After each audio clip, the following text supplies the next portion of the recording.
സുഹൃത്തുക്കളെ നമസ്കാരം. എൻ്റെ യാത്ര ഇന്ന് ഞാൻ തനിച്ചാണ്. പക്ഷേ ഇന്ന് എനിക്കൊരു നല്ലൊരു കൂട്ടുകാരിയെ കിട്ടിയിട്ടുണ്ട് കേട്ടോ. ആസാമിൽ നിന്ന് എൻ്റെ യാത്രയിൽ ജോയിൻ ചെയ്യാൻ പറ്റിയൊരു ഭാഗ്യമുള്ള ഒരാളാണ്. നമസ്തേ. Hey. How is it this location? It's been a hell of a trekking. And what we can see right now in front of our eyes is worth all the tiredness and all the exhaustion.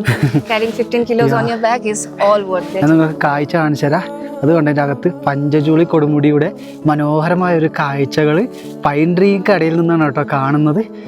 വലിയ trekking ചെയ്ത കേട്ടോ. ഞാനൊരു full episode എൻ്റെ ചാനലിൽ കൊണ്ടുവരാം. അപ്പോൾ ടയർഡാകിയാ? Yes, too much. ഞാൻ ഇത്രയും വലിയ ലഗേജ് എടുത്തു. കണ്ടുമുട്ടിപ്പോൾ എന്നോട് പറഞ്ഞു വലിയ യാത്രയാണ്, ഞാൻ സാധാരണ ഒറ്റയ്ക്ക് പോവാ, അപ്പോൾ ഭയങ്കര ആവേശം കൂടെ വരണമെന്ന്. 3 മണിക്കൂർ തീരേണ്ട യാത്ര ഇപ്പോൾ ഏകദേശം 10 മണിക്കൂർ ആവാനായിരുന്നു തോന്നുന്നു കേട്ടോ. അമ്പമ്പോ എന്തായാലും ഈ ഒരു കാഴ്ച എനിക്ക് ഒരുപാട് ഇഷ്ടപ്പെട്ടു. നോക്കിയേ, എത്ര മനോഹരമാണല്ലോ നമ്മുടെ ഭൂമി എന്ന് പറയുന്നത്. അയ്യോ, എല്ലാ സ്ഥലങ്ങളും നോക്കി എന്ത് രസമാണ്.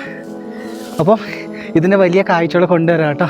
ഞാൻ ആദ്യമായിട്ടാണ് ഇങ്ങനെ ഒരു ആൾക്കാരെ കൂടെ ഒരു യാത്ര ചെയ്യുന്നത് കേട്ടോ. പക്ഷേ ഇതും ഒരു ഡിഫറെൻ്റ് ആയ ഒരു എക്സ്പീരിയൻസ് ആണ്. നമ്മൾ കാത്തിരിക്കാം മനോഹരമായ എപ്പിസോഡിലേക്ക്.